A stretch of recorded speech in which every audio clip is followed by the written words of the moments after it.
What is good, everybody? Welcome back to another episode of Learning Granblue with Leona. I hope everybody's having a wonderful weekend so far.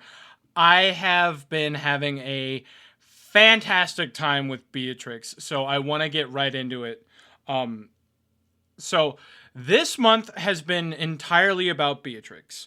I have not played Vayne since getting home from Combo Breaker. In fact, I was while I was at Combo Breaker, I was looking for places to play Beatrix because I heard that she came out 2 or 3 days before the event. I was like, oh, maybe they have it updated so that we can play her, and they didn't, unfortunately. So that was about the only thing that I could think of while I was playing Granblue over the weekend. I was like, damn, when am I gonna get home to play Beatrix? And I have to say, right out the gate, this is exactly the character that I was looking for in terms of like what I wanted out of playing Granblue. Zoe was fun, Vera was fun, Narmaya was fun, Beelzebub was fun, Vayne was fun. Beatrix is perfect. I have absolutely no notes for how they designed her, for all the tools that they gave her. Absolutely none. She is incredibly fun. So let me just start with some of her kit. So first of all, I love that I finally have a character with a decent DP. Beelzebub had one, Narmaya had one, Zoe technically had one, but Beatrix actually has like a real DP. The light version, I think, is the only one without. I think it's the only one without invincibility. Yeah, okay. The medium and the heavy versions have invuln, and so does the EX version. Light one is the only one without invincibility, but it is not air unblockable. So it is kind of an interesting answer to people jumping in on you. And then the other two, obviously, they're better for wake-ups. Little risky still because, you are playing Granblue. This is very much a blocking game. So a lot of times people will just run up to you and block. So I have a hard time utilizing like a wake-up reversal in this game. But it is there for you, and honestly, the heavy version is just such a good combo ender a lot of the time if you don't have enough meter for super or something like that. I have a hard time being upset about this at all. Let's move on to Thunderbird. This move is very, very funny. Imagine if Bandit Revolver, or no, I'm sorry. Imagine if like Bandit Bringer, like if Bandit Bringer was like a better dive kick. It is more forward advancing than Bandit, and it also hits twice. It is insanely safe on block. The only one that's not is the light version. The medium and heavy version are both +4, which is hilarious. And keep in mind, I want it to be known, all of this information, I believe, unless Dustloop is lying to me, all of this information is after the nerfs that happened on Monday. I want it to be very clear. I played a lot of Beatrix before the nerfs on Monday. But after the nerfs, I don't really notice that big of a difference. Obviously, the biggest difference is that, like, it takes like an additional combo loop. Like, if you started at 0 meter and did Beatrix's, like, optimal combo at mid-screen, it would take probably 2 of those. The second one having enough meter for Super Ender to actually kill an opponent. Which was likely way overtuned. However, Siegfried and Nier and Schuss are still in this game, so but we can talk about that later. Point being is that I don't really notice a lot of the additional, I don't notice the damage nerfs as much as I initially thought that I would, because Beatrix plays neutral pretty well.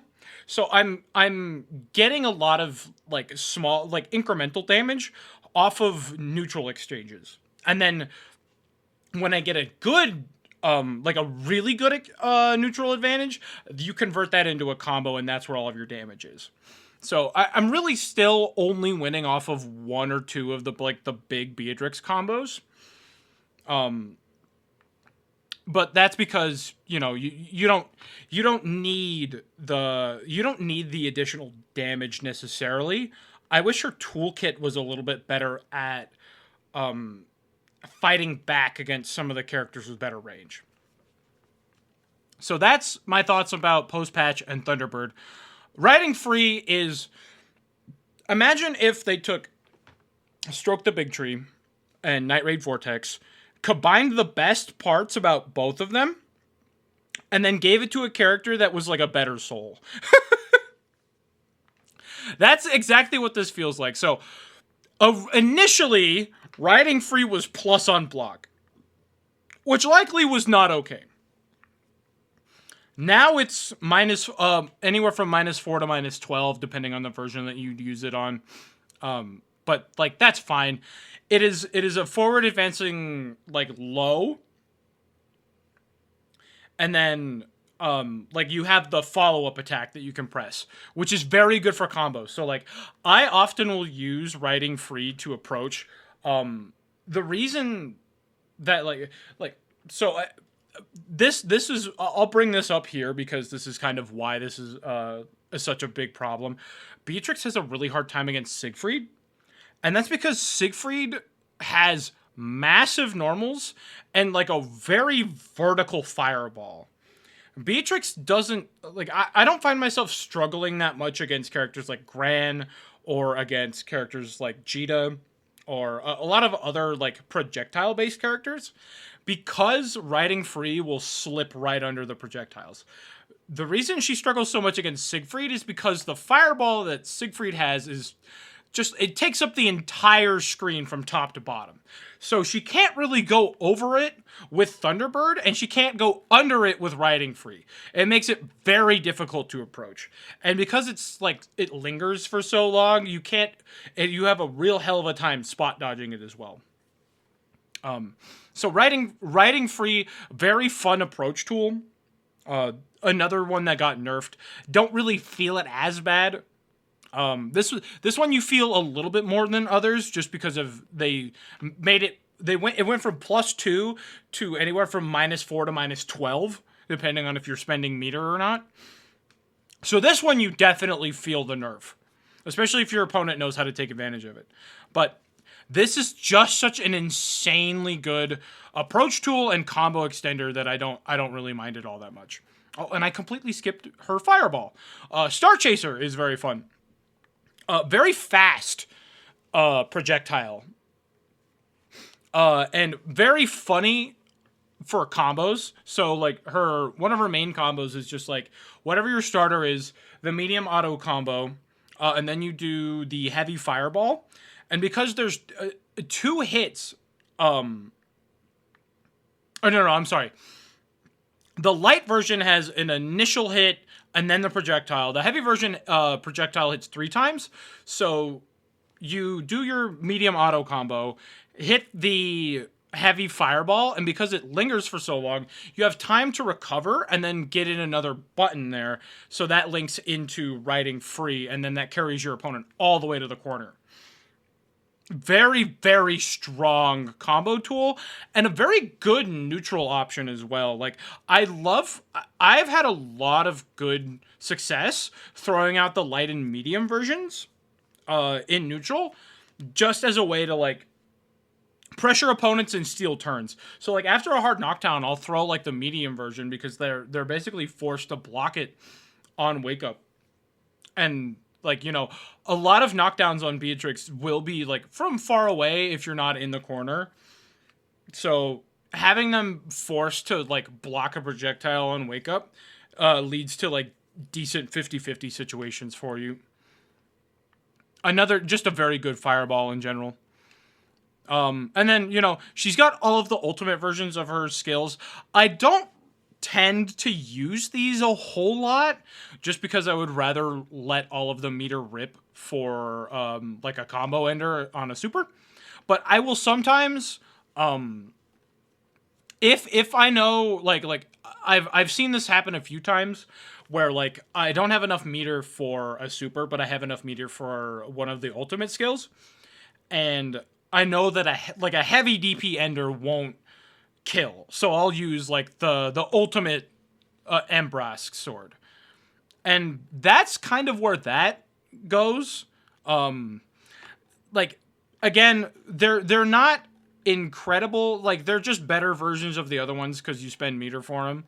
But I really do like the utility of having them. Now, let's talk about Nothing is Forever. This is obviously kind of one of the things that makes Beatrix tick, along with her passive. And I forget the name of it off the top of my head. I'm sorry to all the Granblue fans. Delta Clock. Thank you. So Delta Clock is active after successfully landing Nothing's Forever, which is her command grab, or when her health is at 30% or lower, and then you land a hit. So basically what this does is activating Delta Clock basically puts your opponent into like a time stun type of thing. So they'll just like float for a little bit after whatever the last hit was. So say you do like your normal combo, but you have Delta Clock active and you go for Riding Free, like the heavy version of Riding Free. So if you do the heavy version of Riding Free and you don't follow up and you don't hit the button again for the follow-up attack, they'll float there after being carried super far, and then you can do the medium auto combo again, and by then some of your skills will be off cooldown, and you can continue the combo.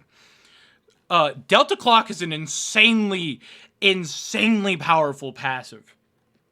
I was very surprised. Like, I knew it was going to be good. I was surprised at how powerful Delta Clock is when it comes to being able to convert certain hits into additional, like a combo extension, because you like either landed Nothing is Forever or activated, were just low enough to activate it. Now, Nothing is Forever. This is the way that you manually activate Delta Clock. This is her 5U. It's just an untechable command grab, and it makes it activates Delta Clock, so your next heavy special move will trigger the slowdown. So the big downside to Delta Clock, or to Nothing is Forever, is that it does damage you when you use it. So you grab them and then you like headbutt them with all of your might. It's a very fun animation to watch, and the amount of times that I've seen, I've managed to just like run up and kill people with this move because they're too afraid to, like, either they don't have a reversal or they're trying to like tech a throw because I know they don't have a reversal, and you just grab them by the collar, bash their head in is very funny. Very powerful, too. Like, the fact that it's not techable is probably the biggest upside to this. I would say even more so than manually activating Delta Clock. Because they have to go for the 50-50. So, like, either you hit them with Nothing is Forever because they tried to tech it, or they have a reversal and you block it, and then you get a huge punish off of it. Just like very well-rounded kit overall.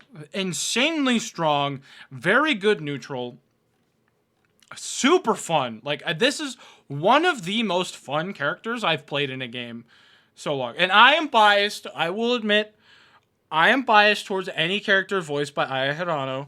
I'm fully capable of admitting that, but also, I've had more fun with Beatrix, like, in the last couple of weeks than I think I have had with, like, all of Granblue. And I had a wonderful time playing Zoe, playing Vera, playing Narmaya, playing Beelzebub, playing Vayne. But, like, this is exactly what I want out of a character. Just really, really aggressive, wants to be in at all times. And forcing your opponent, basically what I want to be doing is putting on enough pressure to force my opponent to make bad decisions. And Beatrix lets me do that. And it's so much fun, y'all. I've had such a great time. I will say, I'm a little disappointed with exactly and this is such a tiny little nitpick, but I am gonna make it because I saw the alt colors for Beatrix's main costume, and I was like, exquisite. No notes. Absolutely none. All of them are perfect. Especially the Pride colors. It's still June by the time everybody sees this. Happy Pride again, everybody. Hope you all had a wonderful month. But the costume is so cute, and the colors all suck ass. They're all so boring. Like, I've been using the purple one because it's like the only one that matches like the sword that I have, and I was like, man, this sucks. But that's really the only like nitpicks I have of Beatrix. And that and the fact that like they hotfixed nerfed her right before CEO, which is happening right now at time that you're seeing this.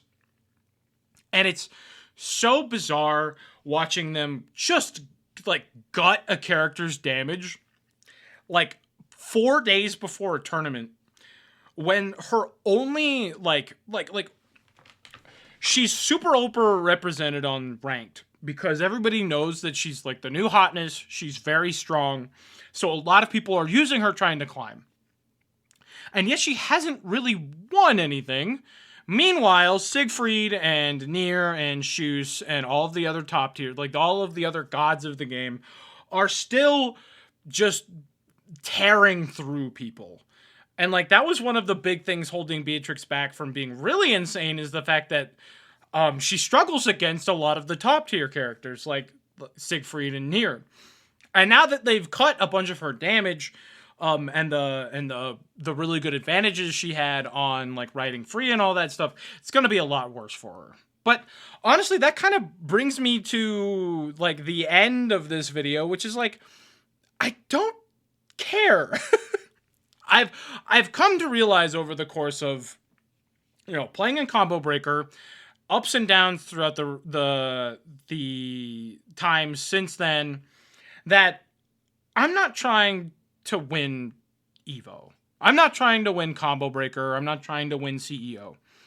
I'm doing this because it's fun. I have a wonderful time playing these games. And I want to put on a good show for everybody. You know? And I can't do that if I'm not having fun. So I've realized that it doesn't matter what happens to the characters that I play. As long as I'm having fun playing them, that's the singular thing that matters to me. And as long as I'm hanging out in like A3 or A2 or whatever, I don't think I've seen that rank since the last time I played Beelzebub. But if I'm hanging out in these ranks, running into random people on Avatar Belial beating my ass because I don't understand how he works, because this game has like 4 million characters, that's okay. Because I'm not running into the people that are trying to win Evo. You know, I'm not running into the people playing Catalina, just poking me with 5M from full screen and then converting that into a TOD. And like that's all I could really ask for, honestly. I just want to have a good time with these games. I am still trying to learn how to play. Like that was the point of this series.